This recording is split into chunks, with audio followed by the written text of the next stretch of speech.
یعنی اور لوگ جو نافرمان ہیں ان کو اللہ تعالیٰ نے کس طرح سے مٹا دیا، وہ بھی تو اللہ تعالیٰ اسی قرآن میں بیان کرتے ہیں نا، کہ جو جن لوگوں نے رسولوں کی نہیں مانی، اللہ کی نہیں مانی، ان کا کیا انجام ہوا۔ ان کا انجام بھی اس قرآن میں بیان کیا گیا ہے، تو سمجھا دیا گیا کہ اے مسلمانوں، تمہارے لیے جو احکام شریعت نازل ہو گیا ہے تم اس کو مان لو تو تمہارے لیے خیر ہے، اور اگر نہیں مانو گے تو سمجھ جاؤ کہ تم سے پہلے کے لوگوں نے بھی نافرمانی کی تھی، ان کا کیا انجام ہوا اسی کتاب میں دیکھ لو تم۔ قوم نوح کا کیا انجام ہوا، قوم لوط کا کیا انجام ہوا، اور قوم شعیب کا کیا انجام ہوا، اور آل فرعون کا کیا انجام ہوا۔ یہ تمام رسول علیہم السلام، ان سب کی جو واردات قرآن مجید میں ہیں، جو ان کے حقائق اور قصص ہیں، وہ سب بیان کر رہے ہیں نا کہ اللہ اور رسول کی نافرمانی کرنے کا کیا انجام ہوتا ہے اس دنیا میں، اور آخرت کا انجام بھی قرآن بیان کرتا رہتا ہے۔ لہٰذا یہاں پہ ایک وارننگ دی گئی ہے اس آیت میں کہ اور ہم نے نازل کر دی ہیں تمہارے لیے یہ روشن آیات، اور ان لوگوں کے احوال بھی جو تم سے پہلے تھے، تو اور اہل تقویٰ کے لیے نصیحت بھی نازل کر دی۔ یعنی یہی ساری چیزیں اہل تقویٰ کے لیے نصیحت ہیں، متقین کے لیے نصیحت ہیں، لیکن یہ چیزیں نصیحت کس کے لیے نہیں بنتی؟ جو فاسق ہیں، فاجر ہیں، جن کے دلوں میں ایمان نہیں ہے، ان کے لیے کوئی نصیحت نہیں بنتی۔ وہی آیات جو متقین کے لیے ہدایت اور نصیحت بن جاتی ہیں۔ سورہ یونس سورہ نمبر 10 آیت نمبر 57 میں واضح کیا گیا نا، یا ایھا الناس قد جاءتکم موعظۃ من ربکم وشفاء لما فی الصدور وہدی ورحمۃ للمؤمنین۔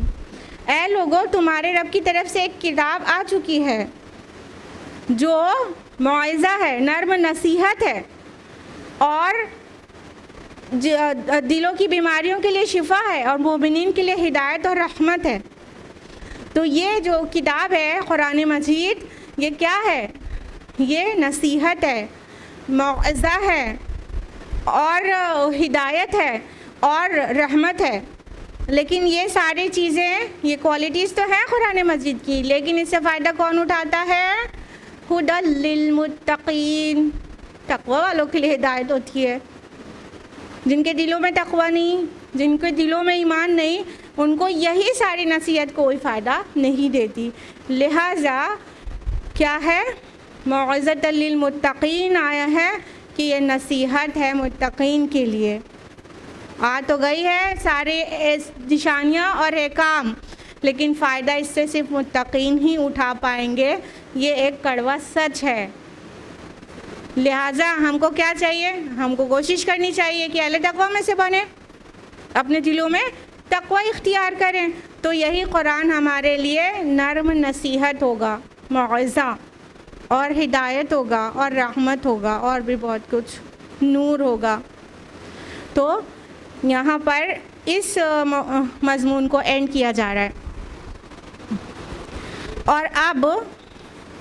اور اب قرآن مجید کی ایک بہت عظیم آیت آ رہی ہے، آیت نمبر 35 آف سورہ نور، جو کہ آیت نور کے نام سے بھی جانی جاتی ہے۔ اور اس آیت کا اس سورہ میں جو جگہ ہے وہ ایسا ہے جیسے کہ ایک گلدستے میں بیچ میں بہت بڑا سا نگینہ لگا ہوا ہو، کیونکہ یہ بالکل درمیان وسط آف سورہ ہے۔ یہ جو جگہ ہے یہ بالکل وسط ہے اس سورہ کا، ٹھیک ہے، کیونکہ یہاں سے 5واں رکوع سٹارٹ ہو رہا ہے، اور یہ بالکل درمیان میں ہے یہ آیت۔ تو اس کے پہلے احکام ہے، اس کے بعد میں بعض احکام ہیں، بعض چیزیں ہیں، لیکن درمیان میں ایک بہت اسپریچول بات آ رہی ہے، اور بہت لطیف حقائق بیان کیے جا رہے ہیں۔ اور یہ آیت وہ آیت ہے جو ون آف دا ڈیفیکلٹ آیات آف دا قرآن ہے ٹو بی ایکسپلینڈ۔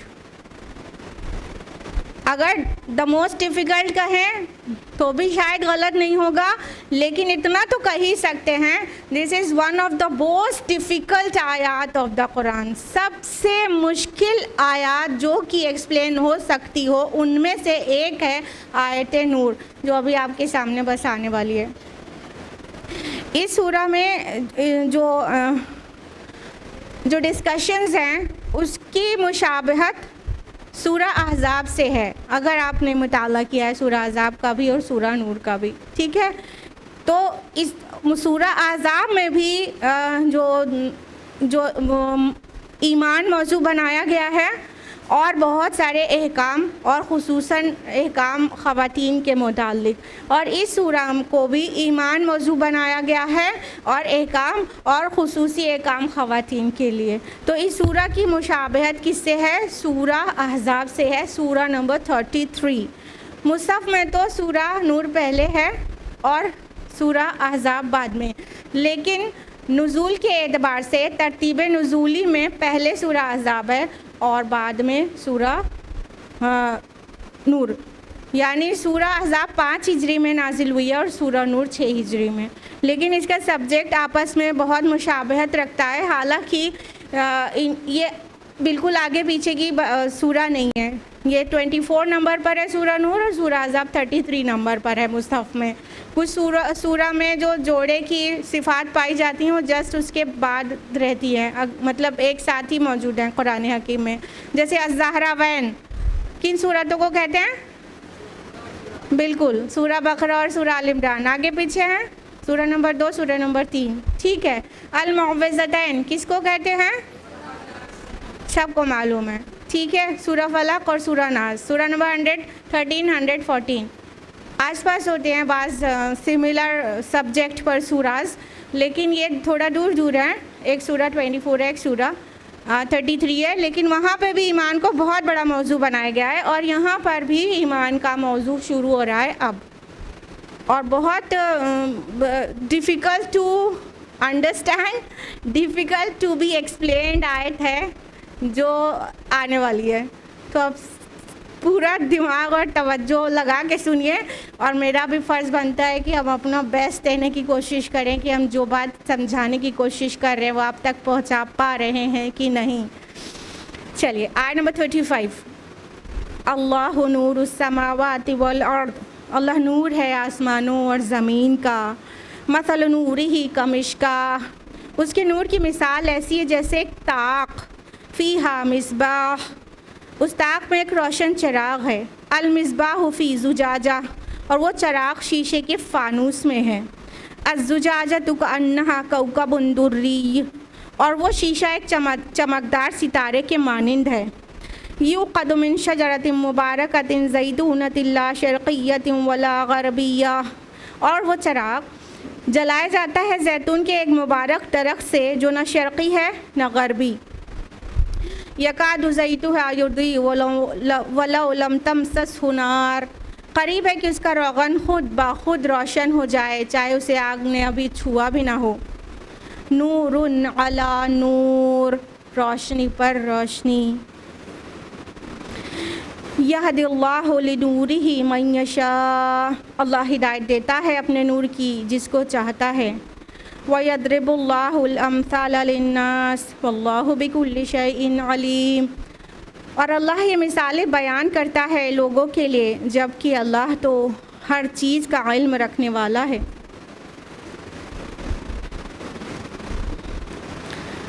دیکھیے جو آیت ہے آیت نمبر 35، اس کے بہت سارے انٹرپریٹیشنز ہیں، ایک نہیں کئی، ایک دو نہیں کئی سارے انٹرپریٹیشنز ہیں.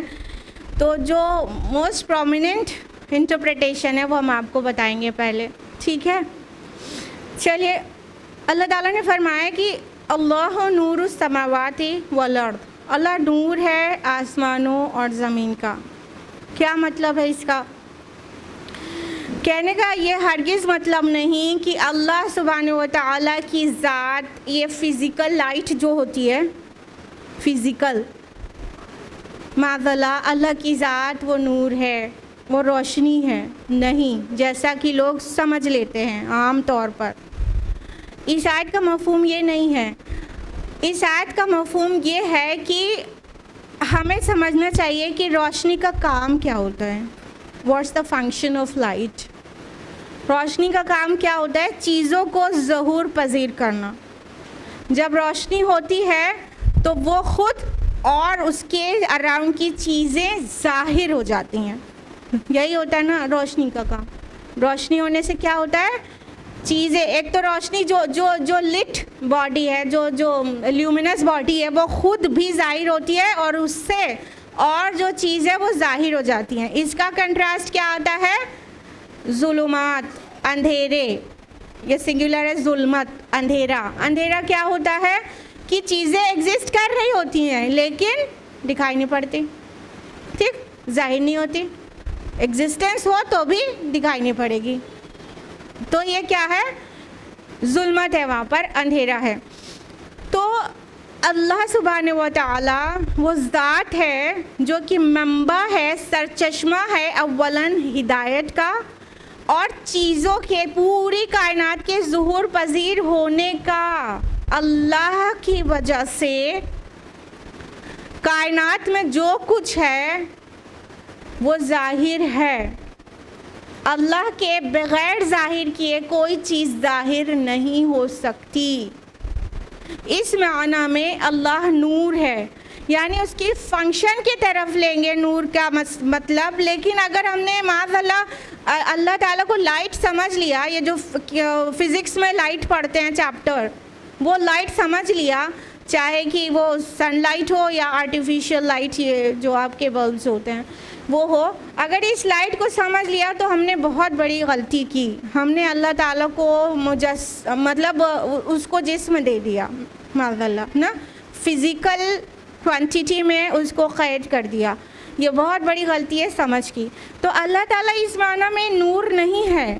اور اگر اس معنی میں لیں کہ اللہ تعالیٰ کی ذات جو وہ سبب ظہور ہے، اس کی وجہ سے جو چیز ہے وہ ظاہر ہے.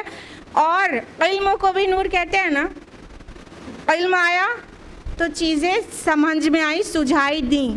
علم نہیں ہے تو چیزیں سجھائی نہیں دے رہی، سمجھائی نہیں دے رہی. ہاں، تو کیا ہے؟ وہ ظلمات ہے، اندھیرے ہیں. تو اللہ تعالیٰ منبع علم بھی ہے، سورس آف آل نالج نا. اور اللہ تعالیٰ منبع ہدایت بھی ہے، کیونکہ ہدایت بھی نور ہے، روشنی ہے. اگر ہدایت نہیں تو چیزوں کی حقیقت سمجھ میں کہاں آ رہی ہے؟ چیزیں ہیں ساری لیکن سمجھ میں کچھ نہیں آ رہا ہے، صحیح نہیں دیکھ پا رہے ہیں، بصیرت نہیں ہے. بصارت ہے، روشنی بھی ہے لیکن بصیرت نہیں ملتی. اس لیے اللہ تعالیٰ منبع ہدایت ہے، سرچشمہ ہدایت ہے. اللہ تعالیٰ منبع علم ہے اور اللہ تعالیٰ جو سبب ظہور ہے ہر چیز کا. ٹھیک ہے، اس معنی میں لیں گے اللہ نور السماوات والارض. ٹھیک، مثل نورہ کمشکاۃ، اس کے نور کی مثال ایسی ہے جیسے طاق. اب جب یہ اس کے نور کی مثال کہا گیا تو اس میں ہمیں سب سے اوتھینٹک بات جو سمجھنی ہے وہ صحابہ سے سمجھنی ہے. وہی موسٹ اوتھینٹک لے کر آئیں گے کہ انہوں نے کیا سمجھا. نبی صلی اللہ علیہ وسلم سے ڈائریکٹ انہوں نے تعلیم حاصل کی ہے. تو اکارڈنگ ٹو عبداللہ ابن عباس، مثل نورہ فی قلب المؤمن ہے، اس کے نور کی مثال قلب مومن میں، یعنی قلب مومن میں جو ایمان والا نور ہے، یہ اس کی مثال دی جا رہی ہے جو آگے دی جائے گی. ٹھیک. اور ابی بن کعب رضی اللہ عنہ کے متعلق مثل نورہ کا مطلب ہے مثل نور من آمنا، مومن کے ایمان کے نور کی مثال. کس کی مثال؟ مومن کا جو ایمان ہے، مومن کا جو نور ہے اس کے قلب میں، اس کے نور کی مثال. کیونکہ اس میں فقہاء نے جراح کی ہے کہ جب کہا گیا کہ اس کے نور کی مثال کمشکا، ایک طاق کی طرح ہے، تو یہ کیا ہو گیا؟ کسی چیز کی اس کے نور، یہ مضاف مضاف الیہ ہو گیا نا، نور ہی، اس کے نور. تو تھوڑا سا فقہی ہے, دھیان سے سمجھیں گے سمجھ آ جائے گا. جب کہا گیا قلمہ, اس کی قلم, تو کیا مطلب ہوا کہ وہ کوئی اور ہے اور قلم کوئی اور شے ہے. ٹھیک, یا قلمی, میری قلم, تو میں کوئی اور, قلم کوئی اور ہے نا, تو دونوں چیز الگ ہو گئی نا. بات سمجھ آ رہی ہے؟ تو جب کسی چیز کو کسی کی طرف اضافت دی جائے گی تو جو مضاف الیہ ہوگا وہ مضاف سے الگ ہوگا. دونوں الگ الگ, میری قلم تو میں الگ, قلم الگ ہے نا. تو یہاں پہ فقہا نے جرا کی ہے کہ اس کے نور کی مثال کا مطلب جو مثال دی جا رہی ہو کسی اور کی ہے, اور نور کا ایکچول جو جہاں سے آ رہا ہے وہ کوئی اور شے ہے. ٹھیک ہے, یعنی قلب مومن میں نور ایمان کی مثال دی جا رہی ہے. سمجھ آئی؟ کہا گیا کمشکا, وہ ایک مشکات کی طرح ہے. مشکات مینس ہوتا ہے نچ, جو پہلے کے زمانے میں دیوار کے اندر ایک وہ ہوتا تھا نا طاق, کس لیے ہوتا تھا وہ؟ چراغ رکھنے کے لیے. ٹھیک ہے, 3 سائڈ سے وہ پیک ہوتا تھا, صرف اس کا ایک سائڈ کھلا ہوتا تھا. 3 سائڈ پہ دیواریں, ایک سائڈ خالی کھلا. چراغ اس پر رکھا جاتا تھا اور اس کا شیپ ایسا بنایا جاتا تھا کہ اس سے زیادہ روشنی کمرے میں پھیلے. 3 سائڈ سے پیک ہونے کا بھی یہی فائدہ ہے کہ روشنی کا جو ہو, رخ ہو, وہ ایک طرف ہو تاکہ زیادہ روشنی پھیل سکے, جس مقصد سے بنایا گیا. تو کہا گیا اس کے نور کی مثال ایسی ہے جیسے ایک طاق, یعنی قلب مومن میں نور ایمان کی مثال ایسے ہے جیسے ایک طاق, اور فیہا مصباح, جس میں ایک رکھا ہو چراغ. مصباح جو ورڈ ہے, مصباح میں چراغ ہوتا ہے نا, پتہ ہوگا. اور مصباح جو ہے صبح سے ہے, صبح جب آتی ہے تو روشنی ہو جاتی ہے نا, تو مصباح وہیں سے ٹیکن ہے. اور عربی زبان میں ایک مقولہ ہے جس کا مفہوم یہ ہے کہ صبح کا آنا چراغ کی ضرورت کو ختم کر دیتا ہے. ٹھیک, تو اس میں ایک مصباح ہے, ایک چراغ ہے. المصباح فی زجاجہ, اور وہ چراغ ایک زجاجہ کے اندر ہے. زجاجہ شیشے کو کہتے ہیں, شیشے کی اس قندیل کو کہتے ہیں جو اس چراغ کو پروٹیکٹ کرنے اور زیادہ روشن ہونے کے لیے لگائی جاتی ہے. ٹھیک, شیشے کی قندیل دیکھی ہے, مطلب چراغ ہے, اس میں 10 طرف سے ہوا لگے گی بجھ جائے گا, تو اس کے اوپر شیشے کا ایک کور چڑھاتے ہیں اور بہت سارے فانوس ہوتا ہے, تو فانوس بھی اسی کو کہتے ہیں نا. بہت سارے گلاسز کے اندر رکھا ہوا جو چراغ ہوتا ہے, پھر اس کو فانوس کہتے ہیں. تو یہ جو فانوس ہوتا ہے اس کے دو کام ہوتا ہے, ایک تو روشنی کو بجھنے نہیں دیتا ہے, دوسرا اس کو اور زیادہ روشن کر دیتا ہے.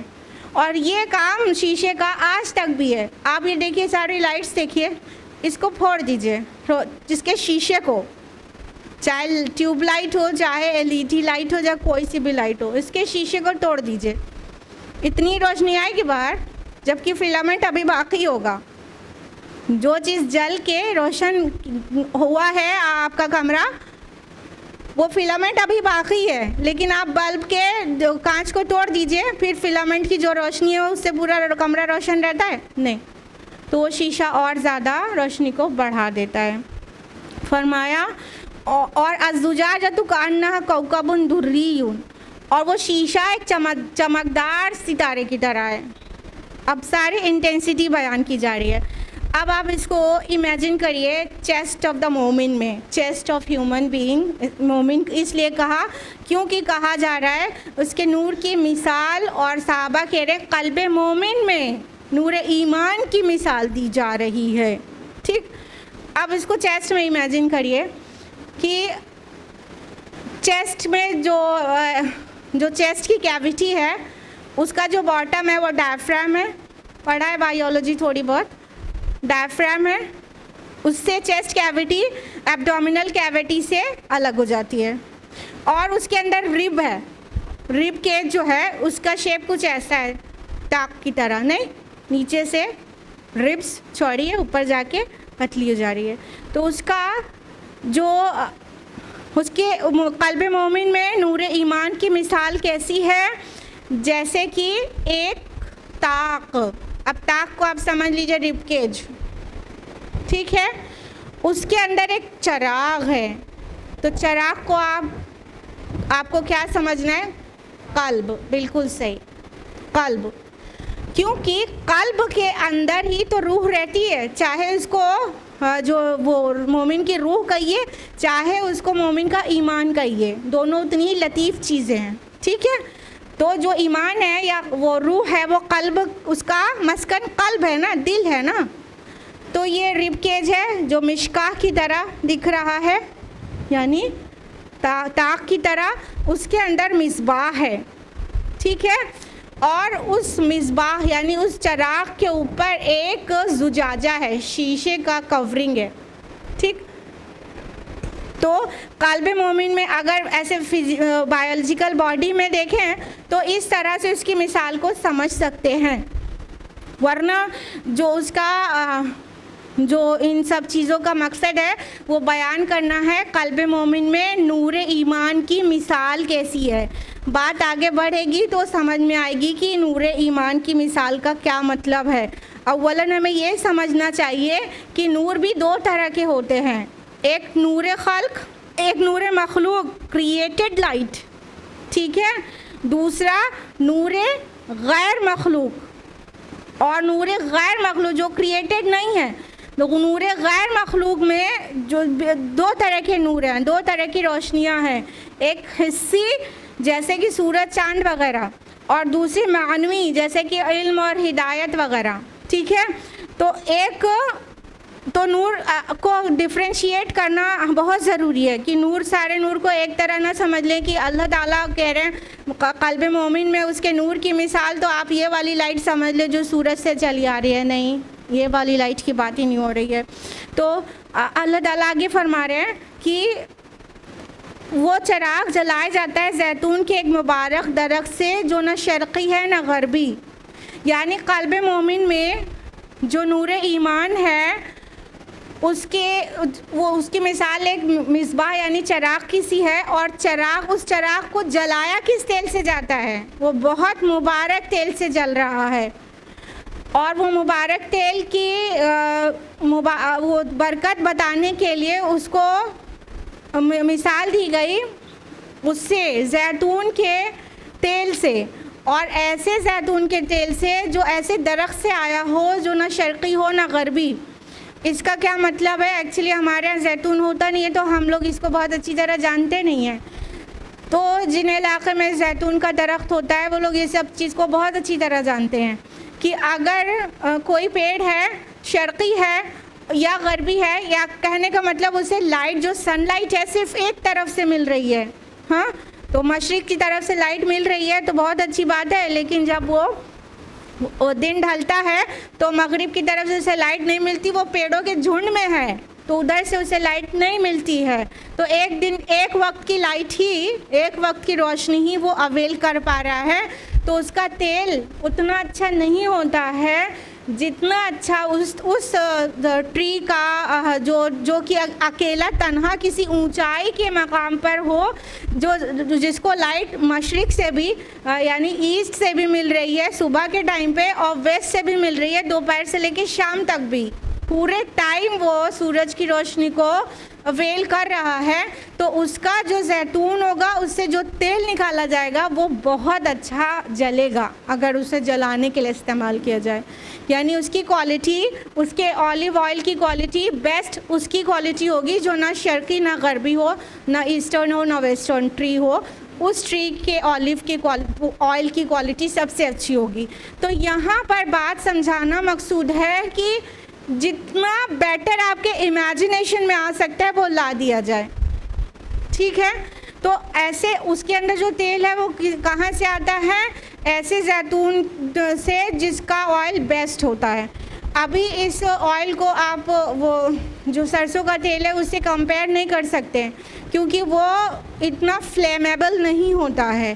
لیکن زیتون کا تیل جو کہ نہ شرقی نہ غربی درخت ہو، فل ٹائم کی لائٹ جس کو مل رہی ہو، اس کا اچھا فلیمیبل ہوتا ہے تیل. اور اس کو آگے اس کی انٹینسٹی کو بیان کرنے کے لیے اور یہ کہا گیا یکاد زیتها یضیء ولو لم تمسسہ نار، قریب ہے کہ اس کا روغن، اس کا تیل بھڑک اٹھے، اپنے آپ ابھی کی آگ نے اسے چھوا بھی نہیں، یعنی اتنا ہائیلی فلیمیبل ہو. مطلب آپ پیٹرول سے سمجھ سکتی ہیں شاید کہ پیٹرول ہوتا ہے، پیٹرول سے کو ہمیں اس میں چراغ میں ڈال کے اس میں فتیلہ لگا کے اس میں جلانے کی ضرورت نہیں ہے نا، ایک چنگاری بھر اسے لگا دیں گے تو پیٹرول بھڑک جائے گا نا. اور جب جو سرسوں کا تیل یا کسی تیل سے چراغ جلایا جاتا ہے تو وہ اپنے آپ نہیں جلتا نا.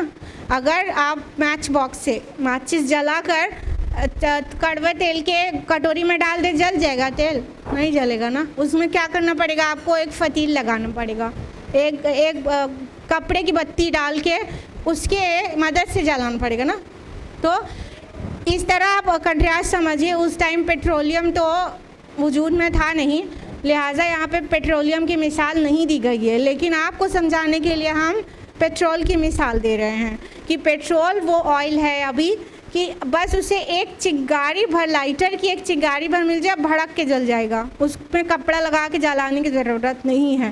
تو یہ کہنا یہاں پہ یہ مقصود ہے کہ وہ اتنا ہائیلی فلیمیبل ہے وہ تیل کہ اس میں آگ کو ابھی ٹچ بھی نہ کرو، لگتا ہے اپنے آپ ہی بھڑک اٹھے گا. نور علی نور، روشنی پر روشنی. اب سمجھتے ہیں اس بات کو اور بہتر طریقے سے. قلب مومن میں نور ایمان کی مثال ایسی ہے جیسے کہ طاق میں ایک چراغ ہو، ایک طاق ہو، اس کے اندر ایک چراغ ہو، اور اس کا چراغ کے آؤٹر کورنگ جو ہے وہ بھی شیشے کی ہے، اور شیشہ بھی کیسا ہے؟ ستارے کی طرح چمکتا ہوا، ستارے کی طرح چمکتا ہوا. ہاں، اور تیل بھی کیسا ڈالا جا رہا ہے اس کے اندر؟ ایسے زیتون کے تیل کا تیل جو کہ شرقی غربی بھی نہیں تھا، یعنی بہت اچھا فلیمیبل، جو اپنے آپ بھڑک اٹھنے کے لیے تیار ہے. یعنی قلب مومن میں نور کی مثال، نور فطرت ہے. قلب مومن میں نور جو ہے وہ ایک نور فطرت ہے اور دوسرا نور وحی ہے. نور فطرت کیا ہے؟ جو اللہ تعالیٰ نے پہلے سے ہمارے اندر رکھ چھوڑا ہے. نور ایمان جو ہے اس کا نور فطرت جو ہے وہ اللہ تعالیٰ نے ہر انڈیویژول کے اندر رکھ چھوڑا ہے، جب تک کہ کوئی گناہوں سے اسے کثافت سے وہ اس نور کو کھو نہ دے. آپ کو پتہ ہے قلب جو ہے اس کے اوپر ایک گلاس ہے، اور یہ جو گلاس ہے زجاجہ، گناہ کریں گے تو اس زجاجہ پہ ایک بلیک اسپاٹ لگ جائے گا، ایک اور گناہ کریں گے اس پر ایک اور بلیک اسپاٹ لگ جائے گا. گناہوں سے اپنی زندگی کو پورا آلودہ کر دیں گے تو زجاجہ پورا بلیک ہو جائے گا. اب اندر ہے وہ اللہ تعالیٰ نے نور فطرت رکھا تھا، لیکن وہ نور فطرت سے باہر کی دنیا روشن ہو پا رہی ہے؟ پورا قلب، پورا چیسٹ روشن ہو پا رہا ہے؟ پوری زندگی ہدایت پہ آ پا رہی؟ نہیں آ رہی ہے، کیونکہ گناہوں سے ہم نے اسے آلودہ کر رکھا ہے. لیکن وہ یہاں پر مومن کے ایک دم کلائمیکس پہ جو مثال بیان کی جا رہی ہے کہ جو مومن بالکل پیور ہوتا ہے، جو فائنلی صدیق قرار پائے گا، اس کی مثال بیان کی جا رہی ہے کہ اس کے دل میں جو نور فطرت ہے وہ پورا مسلم ہے، اس کے زجاجہ پہ کوئی گناہوں کے بلیک اسپاٹس نہیں ہیں. زجاجہ کیسا ہے؟ اتنا چمکدار ہے کہ ستارے کی مانند ہے. ٹھیک ہے، یعنی وہ کوئی گندگی لگی ہی نہیں ہے. تو جو نور فطرت ہے، اندر جو برننگ لائٹ ہے، فطرت کا نور، انکلکیٹڈ نور، واٹ ایور اللہ سبحانہ و تعالیٰ has inculcated is in our فطرہ، اس کو اس نے مسلم رکھا ہے. تو کیا ہے کہ وہ اتنا بابصیرت انسان ہوگا کہ ہر صحیح غلط میں اچھی طرح سے فرق کر پائے گا. پھر کہا جا رہا ہے کہ جیسے اس کو آگ نے ابھی چھوا بھی نہیں، وہ جل اٹھنا بھڑک اٹھنے کو تیار ہے، یعنی ہدایت کی راہ پہ گامزن ہے، ابھی اس کے پاس نور وحی آیا بھی نہیں ہے۔ وحی قرآن وہ بھی نور ہے نا، قرآن نے ان سبھی چیزوں کو نور کہا ہے، تین چیزوں کو نور کہا ہے نا۔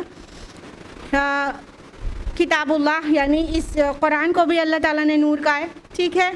محمد رسول اللہ صلی اللہ علیہ وسلم، ان کی شخصیت بھی نور ہے، کیونکہ ان کو کہا گیا ہے قرآن حکیم میں سورج کی طرح نا، تو اللہ تعالیٰ نے ان کو بھی نور کہا ہے، اور جو ہدایت اور فطرت کا نور ہے وہ بھی نور ہے۔ تو اگر یہ سبھی چیزیں مان سکتے ہیں اس نور کو، تو جو نور وحی آ رہا ہے، ریولیوشن والی لائٹ آ رہی ہے، وہ جب ایک صدیق جو انسان ہوتا ہے جس نے اپنی فطرت کو بالکل پاک رکھا ہوا ہے، ابو بکر رضی اللہ عنہ کی طرح، اس کے پاس وحی کی کوئی بھی خبر پہنچتی ہے تو وہ بالکل فوراً تصدیق کر دیتا ہے۔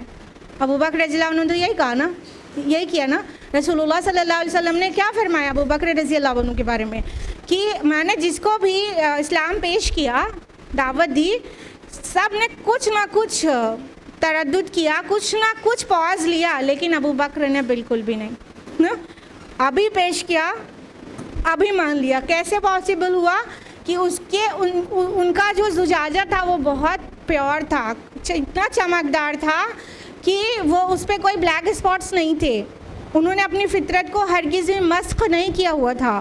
تو اب اللہ تعالیٰ کی طرف سے جو نور ہے یعنی نور وحی جب وہ آیا، قرآن پیش کیا گیا، فوراً تصدیق کر دیا اور صدیق کہلائے، صدیق اکبر کہلائے نا۔ تو یہاں پہ جو بات یہ کہی جا رہی ہے کہ اس کا روغن خود بخود بھڑک اٹھنے کو تیار ہے، ابھی اس کے اوپر آگ لگی بھی نہیں ہے، چھوئی بھی نہیں ہے، تو اس کا مطلب یہ ہے کہ نور فطرت اس کا اتنا مسلم تھا کہ نور وحی ابھی آئے بھی نہیں تھی، کہ وہ بالکل ہدایت پر ہی تھا، اور نور وحی جیسے مل گئی تو بس نور علی نور ہو گیا، روشنی پر روشنی۔ یعنی کہ جو قلب مومن میں نور کی مثال ہے وہ کیسی ہے کہ نور فطرت اور نور وحی دونوں مل گیا اور نور علی نور ہو گیا، نور پر نور، روشنی پر روشنی۔ یہ اس کا ایک انٹرپریٹیشن ہے جو ہم نے آپ کو بتایا، ٹھیک ہے۔ تو اور ایک اور انٹرپریٹیشن ہے جو لیس ایکسیپٹیڈ ہے، تو لیکن وہ ہم بہت بریف میں آپ کو بتا دیتے ہیں کہ ایک اور انٹرپریٹیشن یہ ہے کہ جو چراغ ہے اس سے مراد اللہ تعالیٰ کی ذات ہے، اور جو طاق ہے اس سے مراد پوری کائنات ہے، اور جو فانوس ہے، زجاجہ ہے، اس کی مثال جو ہے وہ اللہ تعالیٰ کا حجاب ہے، اور اللہ تعالیٰ کا حجاب بھی کیا ہے؟ نور ہے۔ حدیث میں آتا ہے نا، اللہ کا حجاب بھی نور ہے۔ تو اللہ سبحانہ و تعالیٰ کی لطیف ذات نے اپنے آپ کو حجاب میں رکھا ہے، جس کو یہاں زجاجہ کہا گیا ہے، اور وہ زجاجہ یعنی وہ حجاب ایسا نہیں ہے کہ نور کو آر پار ہونے سے روکے، بلکہ اللہ تعالیٰ جو الحق ہے اس نے اپنی خلق کی نگاہ سے اس حجاب کی وجہ سے اپنے کو چھپا رکھا ہے۔ تو یہ اس میں جو ہے چراغ اور طاق اور فانوس کی مثال ہم نے آپ کو بتا دی، لیکن اس والے انٹرپریٹیشن میں وہ جو زیتون ہے اور غیر شرقی اور غیر غربی ہونا ہے اور تیل کا آگ کے بغیر بھڑک جانا ہے، یہ سب کو اجزائے تمثیل نہیں کہا گیا ہے بلکہ جزو تمثیل کہا گیا ہے، ضمنی جو متعلقات کہا گیا ہے۔ کہنے کا مطلب اس کی انٹینسٹی کو بیان کرنے کے لیے بات آگے بڑھتی چلی گئی ہے، ورنہ مثال صرف 3 چیزوں کی ہے سیکنڈ انٹرپریٹیشن میں، what ever I am mentioning, ٹھیک ہے۔ جو فرسٹ انٹرپریٹیشن تھا وہ زیادہ وائڈلی ایکسیپٹیڈ ہے، وہ ہم نے آپ کو تفصیل سے بتایا۔ جو سیکنڈ انٹرپریٹیشن ہے وہ کمپیریٹیولی لیس ایکسیپٹیڈ ہے، لیکن پھر بھی ہم نے آپ کو بتایا۔ لیکن یہ یہاں تک نہیں ہے، اور بھی انٹرپریٹیشنز ہیں، کیونکہ ہم نے آپ کو بولا تھا نا سب سے پہلے، this is one of the toughest آیات ٹو بی ایکسپلینڈ،